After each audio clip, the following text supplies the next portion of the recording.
Welcome to Highways and Hometowns, the podcast that takes you on a high-speed journey through resilient infrastructure, economic growth, and celebrates the beating heart of Texas, as well as hometowns throughout America.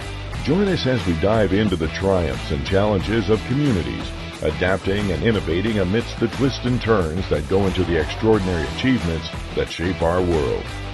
Get ready to build knowledge, lay some concrete foundations of success, and ride the waves of progress on one of the most engaging engineering podcasts in the Lone Star State. This is Highways and Hometowns. All right, welcome to a special episode of TCPA's Highways and Hometowns. I'm Steve Nilforsen, and your host, the concrete cowboy himself, with his hat looking all sharp, Patrick Tarleton. Back again today. There you are, Patrick. How Absolutely. you doing? Good. Steve, today we've got a heck of a guest with us, the TCPA State Engineer, the one, the only Walt Catlett. Hey, it's great to be here, Patrick. Thanks for the invite. Absolutely. Walt, tell us a little bit about yourself. Tell us a little bit about your background and where you come from and how you got here. Oh, well, I've been with the concrete pipe industry for about 25 years. Started beginning of the century at 2000, working for Choctaw Pipe out of Little Rock, Arkansas. And now we're in Waco, Texas. Beginning of the century. You've almost been around as long as I have. I tell you maybe what, longer, huh? Yeah, maybe a little bit. Maybe a little bit longer. Who knows? There you go. So, yeah, started in the pipe industry there and have been on the sales and engineering side of the house during that time frame, and made my way down to Texas to kind of continue that work, and it's great to be here. Perfect. Folks at home, you may think that we're going to talk about concrete pipe or something related to box culverts or precast concrete today, but that is not the case. We've got the most important topic in our industry that we're going to discuss today, and that is safety. Every company in our association has a culture of returning their employees home at the end of the day in one piece, safe and sound, and it's the number one priority for all of us. When a man or a woman wakes up and goes to work, we expect that person goes home to their family just the same condition or better that they arrived at work. So we're gonna enjoy ourselves. We're gonna free flow a little bit. We're gonna have conversations about all topics in safety, for everything from falls and construction related safety to roadway safety, all the way over to OSHA standards. I was preparing a little bit for the podcast, and I was looking up some interesting statistics about, okay, well, who else prioritizes safety? Last year, the federal government spent $500 million on safety promotion. That blew me away. I'll tell you another statistic that blew me away that I didn't want to find, and that was that about 4 people die every day in construction-related incidents. 1 person dies a day from falls in this country. And we think, man, the workplace has to be safer than that, but in reality, it's really not. Yeah, you've done your homework. Pretty sharp. Yeah, it's we work in what we refer to as the construction industry when we get out on our roadways. In the pipe manufacturing side of the house, we fall within what OSHA likes to call general industry. 2 different industries as OSHA looks at it. Roadway construction, per OSHA statistics, is the most dangerous profession statistically out there. And so you've quoted a few numbers right off the bat there. The greatest number of fatalities and serious injuries occurs in the construction industry. And as soon as we leave our plant and we get out on the job site where they're building a road or installing a pipe or setting a precast box culvert, we're in the most dangerous industry around.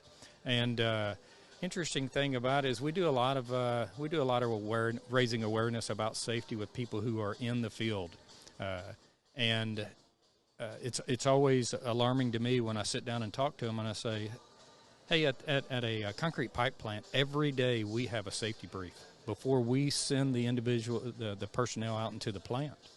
And I ask them, how often do you have a safety brief? You'd be surprised at the answers you get. It's not daily, and it's not less than daily. And so we just want to raise awareness about, hey, take a moment, take 5 minutes, before you get out on that job site and talk safety. It doesn't take a 15, 20-minute presentation from some PowerPoint ninja. Right. Just get anyone in your team to what I like to do, I have a crew of 15 individuals. I'll take the youngest individual there and say, hey, tomorrow you're going to talk about fall protection. What? What do you mean? I go, I want you to figure that out. Right. Something I catch myself doing sometimes, and then it just comes natural. Like, whether it's somebody you meet, for the first time, and as you're parting ways, something I say, all right, be safe. And I've had people look back at me, I'm just walking over here, but it's just kind of an instinctual thing. It's human nature. You just want everybody to take care of themselves, be safe, and come back in one piece. Well, I agree. We certainly do. And, until it becomes a personal item for us, someone we know gets injured or worse, we don't think much about that phrase. But it is an impactful comment when we say to someone, have a great day, or hey, be safe, drive safe, be careful, make sure you get home. You leave your spouse before you hit the road, and get you a hug and say, hey, be safe out there. Yep. Florida, they went to a World Series and got hurt pretty bad. I mean, I was devastated. I had to throw that in. You couldn't help I yourself. couldn't help myself. Go Tigers. Go Tigers. Go Tigers. But yeah. So. It's interesting. What we had on. He stumped me with that comment. That's exactly right. That's the curveball. Yeah, I just. Those LSU pitchers can still throw curveballs. Did you know that? Yeah, they throw them pretty well. Apparently. I watched it. They're dangerous. We had Galen Ford on, and do you remember that during our TCPA Safety Week? Oh, yeah. And you could hear a pin drop when people were listening to his story because it was that personal effect. He experienced a tragic loss in his life early on, and it's dedicated his life to safety. And so it was very interesting that he has made that job personal, and it bleeds off and runs off into everything he does, and it's infectious. That safety culture just becomes infectious for people around him. Yeah, we hope it isn't personal, but for a lot of people in the safety industry, it certainly is. It was years ago. I was up in northwest Arkansas, heading north on the interstate. Had a sales rep with me, and we were headed to going to make a call on a local agency. We were in the fast lane, and a gentleman in front of us in a pickup truck drifted off the road just a little bit, fell off the shoulder, or the edge of the road, really, and he overcompensated and came back across the interstate, rolled his car. Me and the gentleman with me pulled over and went over there to try to help him out. Couldn't find him in the truck. So it's real personal. That was a bad day for that gentleman. He passed away later on, and me and the other guy with me, we witnessed it. So safety's a big deal. We want people to make it home. And Steve, you touched on falls. Yeah. Falls is one of OSHA's Focus 4 areas. The Focus 4 for OSHA are falls, electrocution, struck by, and caught in or between. In our world of trench safety, we start falling into that struck by and caught in or between. But on the falls side of the house, that is the greatest of those 4 areas. Falls is what produces the highest number of fatalities and the greatest number of serious injuries. We had a gentleman in Arkansas a couple years ago. He was a contractor. He walked out of lunch, left where he'd eaten lunch, walked out, tripped, fell, hit a concrete parking bollard, and ended up killing him. Yep. So it's tough. Safety's a big deal. Yeah. Other than falls, something I noticed on the news this morning I was watching, they were talking about, with all the extreme weather going on today, they were talking about also rip currents. Summertime, families going on vacation to the beach. The rip currents are pretty bad right now in the Gulf of Mexico, as well as other beach cities, and they were really cautioning towards that. So, again, in lieu of, all these families going on vacation, that please be careful. Be fully aware of these rip currents. You can kind of see them, and and then people say, "Oh, I'm a good swimmer." Man, once it gets a hold of you, it can pull you out there a good bit and just really disorient you, and the outcome could not be so pleasant. Yeah, we lost a great Razorback quarterback yesterday. Steve, you actually mentioned something that right there that's interesting too about safety. You mentioned the heat. We're in the heat wave. Oh yeah. Talk to us a little bit about what Rinker or some other companies might be doing to keep their folks safe from heat. Right. Over at Rinker, we, especially in the hot summer months with a lot of the plant workers, we stress how important it is to make sure you're hydrating.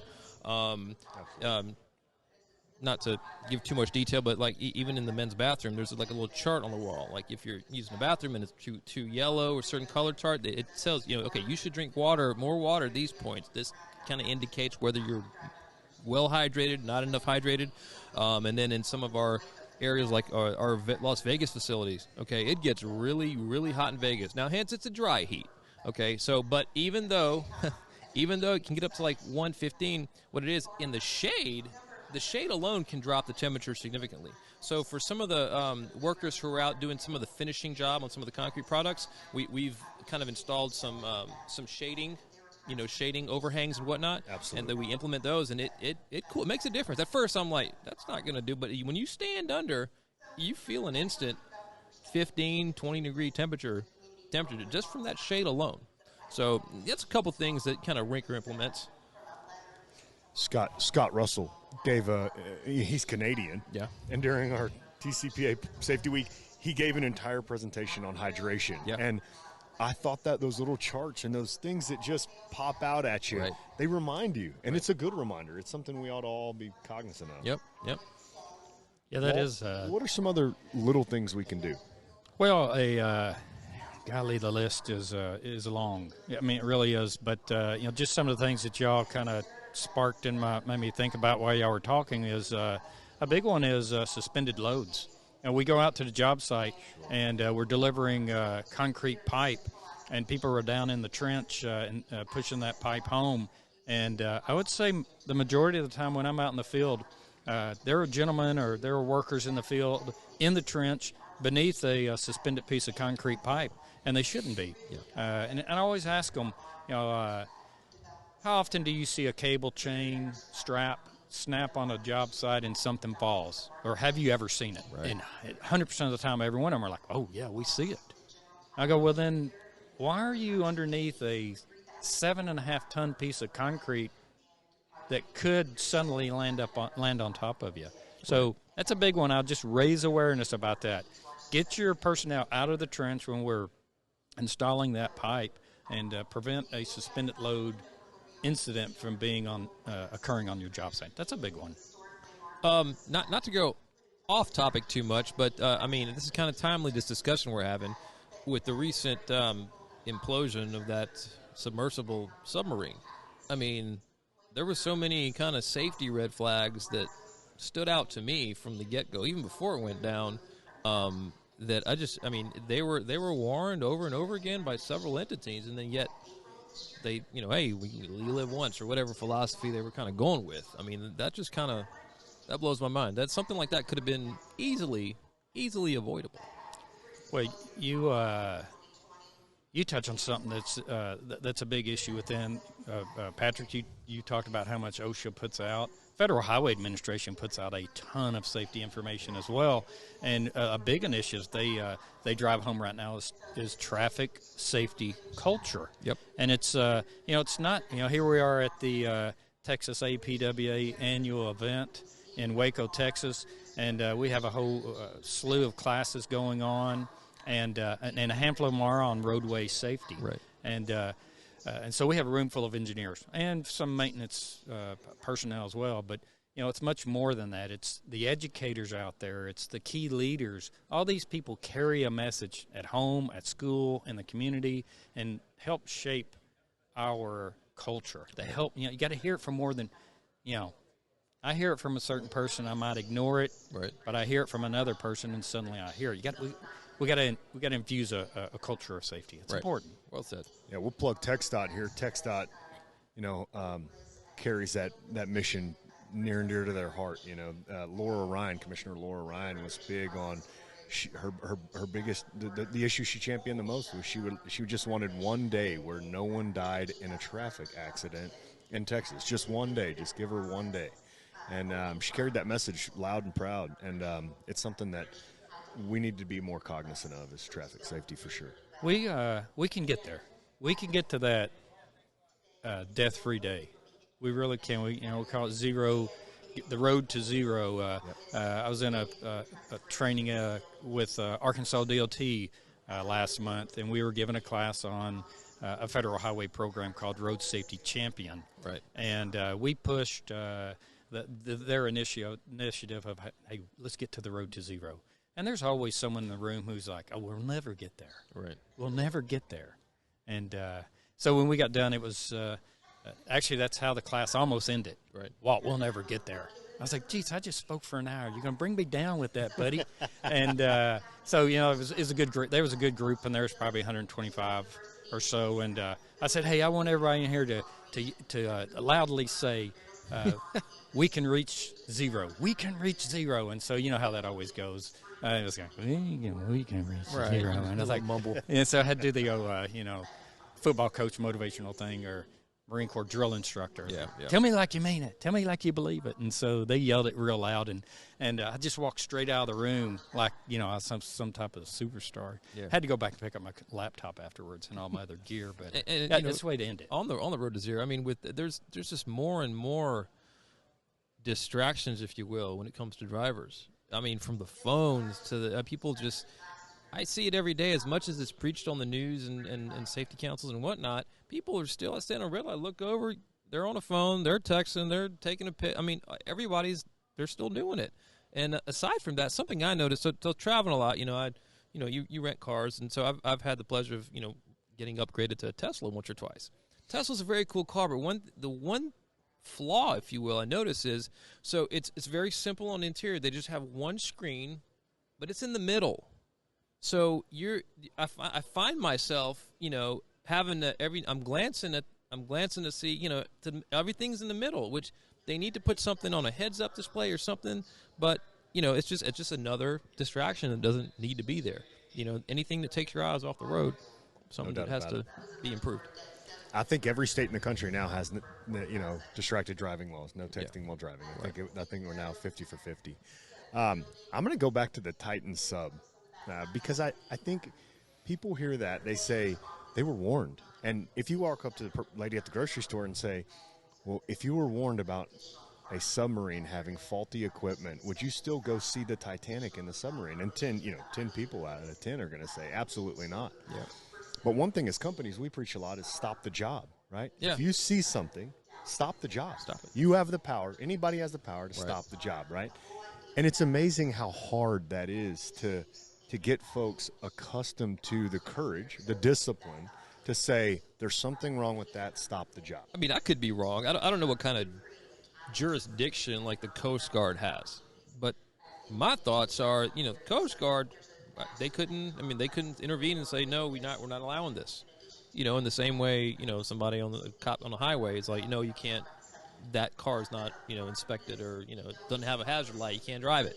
So does the Coast Guard have some type of jurisdiction to make a call like that, or is the ocean considered neutral ground, do whatever you want? Yeah, so it's kind of makes me scratch my head. I don't know too much about the Coast Guard, but where that Titanic is, yeah, I don't think the Coast Guard covers that region. But well said. I could be wrong. Well said. But it's the federal government steps in a lot of areas to help us be safer and make sure we make it home to our loved ones, no doubt about it. Right. Coast Guard's right in there with them. Right. Yeah. So way to throw that out there for the Coast Guard. Something you need to share with us about? You got some family in the Coast Guard? Nope. It's just something that popped in my mind. That's all. well, June was Safety Week across the country, or Safety Month across the country. We celebrate Safety Week in January to kind of remind folks, hey, we're halfway through the year. Don't forget this, right? Do you have any trainings coming up? Are we offering any trainings coming up that might give our folks, the listeners out there, an opportunity to tune back in? Specific to safety. Yeah, so, we just finished this month was a real good focus on trench safety. We're kind of talking about that, but both with the Texas Concrete Pipe Association and Oklahoma Precast Association, we just did 2 trench safety classes. We have classes coming up on the worker safety side of the house. It's called worker safety. Fall protection as well. Two big ones for us because they're big in our industry. Don't ask me the dates. I don't know them, but I will share this with you. If any of those topics are of interest to you, yell at us. We'll come in and put on a class for you, or we'll set up something virtually if that's best for your team, if you're spread out all over the place. And, we'll sit down with you and raise your awareness about some key issues. We'll get people in the room engaged, sharing their stories. I tell you, that's one of the greatest things of what we've learned from all the different training events we've had throughout the years is get the professionals in the room to talk. Get the adults in the room to share their experiences, and you'd be amazed at what you discover and the different things that get thrown out there. So we got a ton of it. Worker safety is a big one for me. TxDOT worker safety is a big one for them. I don't know all the dynamics of this, but one of the initiatives that they had for a while was, every day we're going to start with some type of calisthenic to reduce just injuries. It's not, we think about the big ones, the fatalities, but right. Quality of life is a big deal too. You mess up your elbow, your shoulder, your hip, right. You pull something, as we get a little bit older. Those things hang with us, and so why are you looking at me like? I mean, why did I get the death stare? I mean, it was my birthday yesterday, but I didn't deserve that dead-on stare. Wow! Throughout that birthday, we didn't even wish you a happy birthday, did we? No, that you just did. Well, in a way, you just kind of did. Well, happy birthday! I appreciate it. Yeah. Did you stretch this morning? I did. Outstanding. I did. So, TxDOT's a big one on that. So, worker safety's big. You touch on it, heat. But in our industry, construction industry, you're talking exposure to all types of different things: asphalt, concrete, silica. These are things that impact our quality of life, and just repetitive motions. We're out there with a jumping jack or working asphalt, and we do the same thing all day long. Right. And so, we got to think about those things and rotate people out of those positions, get someone else in there, tag in, and, just make sure at the end of the day, they're end of the month, they can keep functioning and doing what they're supposed to be doing. And, so I applaud TxDOT for what they push there. Yep. And, two thumbs up. Guys, you mentioned opportunities to learn more about safety and whatnot. And you said to reach out. You guys want to share just real quick the websites they can go to? Absolutely. Go to texas.concretepipe.org. We have a training navigational button up top. You click that training button, it's going to take you right over to an entire page dedicated to all of our training. You'll scroll down and you'll see a link for a booklet there. You open up the booklet, you'll have every safety topic that we offer. So and like Walt said, we're happy to come out. We can come to your place and do in person, whether that's a DOT or a company or one of our industry partners like a contractor or someone like that. We also do them virtually. We do virtual trainings nearly every week, if not every week. And so, look, if there was one positive thing that came out of the pandemic era that we just lived through, we've all learned that we can learn and train ourselves virtually. Yep. And someone doesn't have to be standing in the room anymore. So, exactly. Yeah. I would add to that, it's not just, we are the Texas Concrete Pipe Association, but we don't just restrict training to people in Texas. Last year we probably reached personnel in 40 of the 50 states. Yep. And touched probably 6 or 7 different countries, a handful of provinces, if you want to throw that in there as well. Right. And we probably reached close to 5,000 people last year with our training. Wow. It's huge, and it wasn't just Texas, although they did make up the largest number. During Safety Week, we thought all the Canadians were going to cheer when we said, well, okay, who's the furthest away from Texas? Canadians all jump up, start raising their hand. And a gentleman from Dubai chimes in and said, well, I'm a little further than Canada. He was from Dubai. So it was neat. It was neat that somehow he got a hold of it, and he was listening to our safety briefings over there. So safety, we welcome everybody. Get on in there. Let's make the world safer, and let's make our homes safer. Awesome. Well, Walt, thank you so much. Glad to have you on this special edition of Highways and Hometowns. Patrick, you got anything else for Walt? I don't. Steve, send us away. All right. Well, there you have it. Episode number 2 with Safety with Walt. Me and Patrick will be back for episode number 3 of Highways and Hometowns. And who we got coming up? City of Waco? City of Waco next. Yep. And then following that one, San Antonio and Bexar County. It's going to be an action-packed day. Oh, yeah. I smell some TROUBLE. See you next time. I'm Steve Patrick. Take care.